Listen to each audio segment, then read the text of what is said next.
Britain will not surrender its flag to those who wish to use it as a symbol of violence, fear, and division, Sir Keir Starmer has said.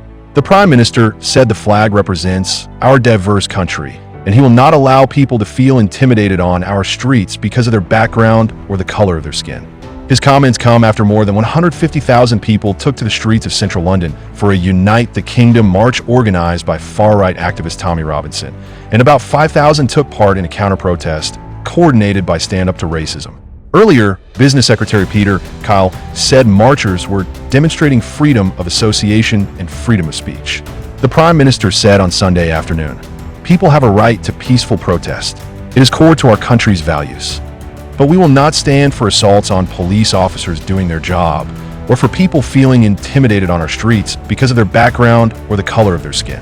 Britain is a nation proudly built on tolerance, diversity, and respect. Our flag represents our diverse country, and we will never surrender it to those that use it as a symbol of violence, fear, and division." Police say 26 officers were injured on the day, including 4 who were seriously hurt, with 24 people arrested. For most of Saturday afternoon, central London was filled with thousands of people waving mainly Union Jacks, as well as St. George's flags.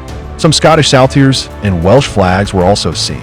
Speaking about the protests, Kyle said on Sunday with Laura Quinsberg, moments like these were klaxon calls for those in power to redouble their efforts to address the big concerns people have, including on immigration.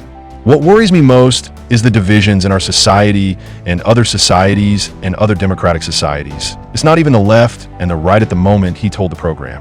"There are figures such as Tommy Robinson that are able to touch into a sense of disquiet and grievance in the community in our society," he said. "The small minority who had committed violence would be held accountable," he told the program. Tech billionaire Elon Musk spoke to protesters on Whitehall via video link, telling them to fight back or die. He also referred to massive, uncontrolled migration and called for a change of government in the UK. Kyle criticized some of Musk's comments as totally inappropriate. Robinson, whose real name is Stephen Yaxley Lennon, addressed crowds directly at the march where he criticized politicians for parroting his ideas.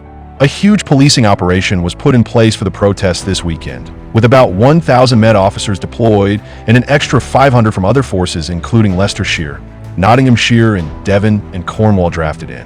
Assistant Commissioner Matt Twist said, "There is no doubt that many came to exercise their lawful right to protest, but there were many who came intent on violence." The protest was largely peaceful on Saturday lunchtime, but as the afternoon continued, tensions flared.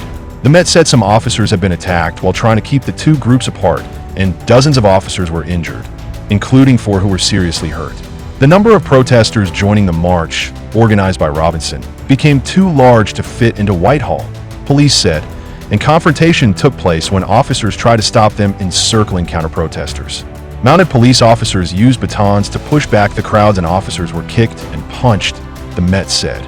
3 of the 24 people arrested were women and the rest were men, while the youngest and oldest people detained at the protest were aged 19 and 58 respectively, the force said on Sunday. Several people were arrested for more than one offense. The force added officers were working to identify other people involved in disorder with a view to making further arrests.